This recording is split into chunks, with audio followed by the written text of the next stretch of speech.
عرض کرنے کو جی چاہتا ہے۔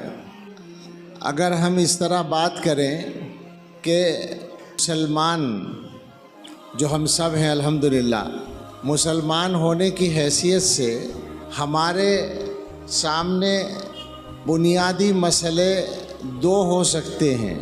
اصل مسئلہ آخرت کا یا آخرت میں جنت میں جانے کا، اور دوسرا مسئلہ دنیا میں اچھی زندگی گزارنے کا۔ آخرت میں جنت میں جانا ہر مسلمان کا مقصد ہے، اس میں کوئی شک ہی نہیں ہے۔ ہم سب دعا بھی کرتے ہیں اور دعا کرنی بھی چاہیے، اللہ سے مانگنا چاہیے، اور ویسے بھی ہماری طبیعت یا فطرت میں یہ طلب رکھ دی گئی ہے کہ ہم جنت میں جائیں، اور اس کی وجہ یہ ہے کہ ہمیں جنت ہی میں پیدا کیا گیا تھا، وہ اصلی وطن ہے۔ حکیم الامت حضرت اقدس تھانوی رحمۃ اللہ علیہ کا ایک رسالہ ہے شوق وطن، اس میں وطن سے مراد جنت ہے، کہ مسلمان کو اپنے اصلی وطن یعنی جنت کا شوق ہونا چاہیے۔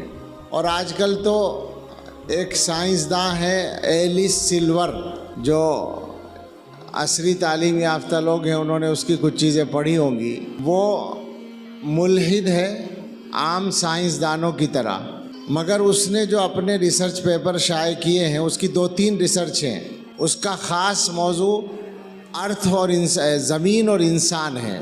اس نے یہ کہا ہے کہ زمین کا اور انسان کے مزاج کا مطالعہ کرنے کے بعد میری سمجھ میں یہ آیا ہے کہ یہ انسان اس زمین کا رہنے والا نہیں ہے، اور یہ اس لیے کہ دنیا میں انسان کے علاوہ جتنے جاندار رہتے ہیں ذی روح، وہ سب کے سب زمین کی تمام چیزوں سے مزاج کی موافقت رکھتے ہیں، یعنی زمین کے موسم اور زمین کے کھانے، زمین کا کی تمام چیزیں ان کو سوٹ کرتی ہیں۔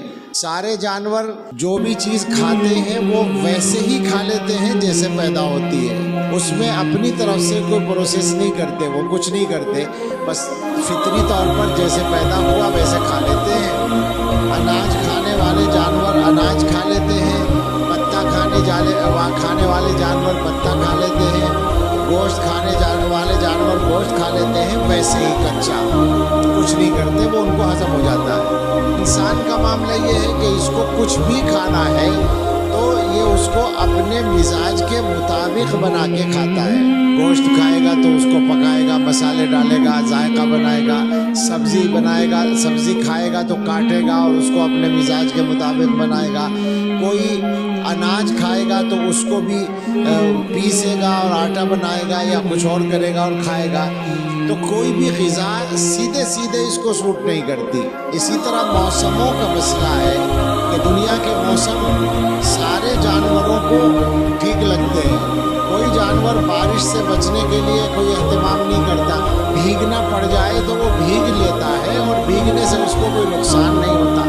انسان زیادہ دیر بارش میں بھیگ نہیں سکتا، دھوپ میں جانور آسانی سے وقت گزار لیتے ہیں، انسان اگر زیادہ دیر دھوپ میں رہے تو اس کی جلد خراب ہو جاتی ہے۔ سردی میں یہ نہیں رہ سکتا، اسے گرم کپڑا چاہیے، گرمی میں نہیں رہ سکتا، اسے ٹھنڈک کا انتظام چاہیے، تو کوئی موسم اس کو موافق نہیں۔ تو کل ملا کر یہ سمجھ میں آتا ہے کہ انسان بہت نازک مزاج ہے۔ وہ کہتا ہے کہ میری سمجھ میں آیا کہ یہ انسان کسی اور سیارے کا رہنے والا ہے، جہاں کا موسم اور جہاں کی غذائیں اس کے مزاج کے بالکل مطابق تھی۔ وہاں اس سے کوئی غلطی ہوئی ہوگی اور وہاں کوئی طاقت ہوگی جس نے اسے وہاں سے اٹھا کر یہاں پھینک دیا۔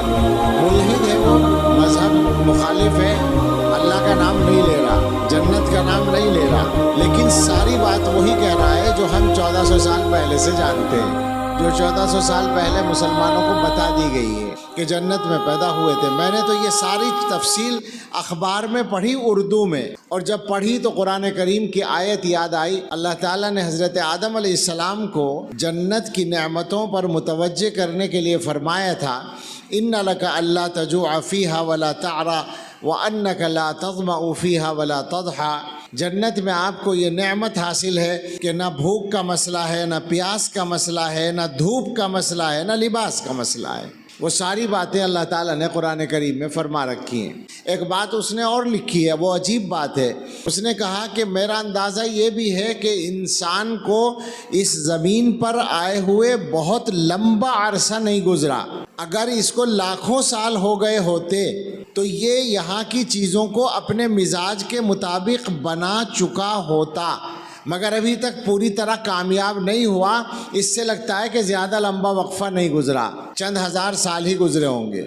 ساری تائید ہو رہی ہے ہماری آسمانی کتابوں کی، اور اس سے بڑھ کر آپ حضرات ذرا توجہ کریں، میرا یہ موضوع نہیں ہے اس وقت، لیکن ایک بات آ گئی کہ جو آدمی یہ ملحد سائنسداں، اس زمانے کا مانا ہوا سائنسداں ہے، وہ کہہ رہا ہے کہ یہ انسان کہیں اور آباد تھا، غلطی کچھ ہوئی تو یہاں لا کے ڈال دیا گیا۔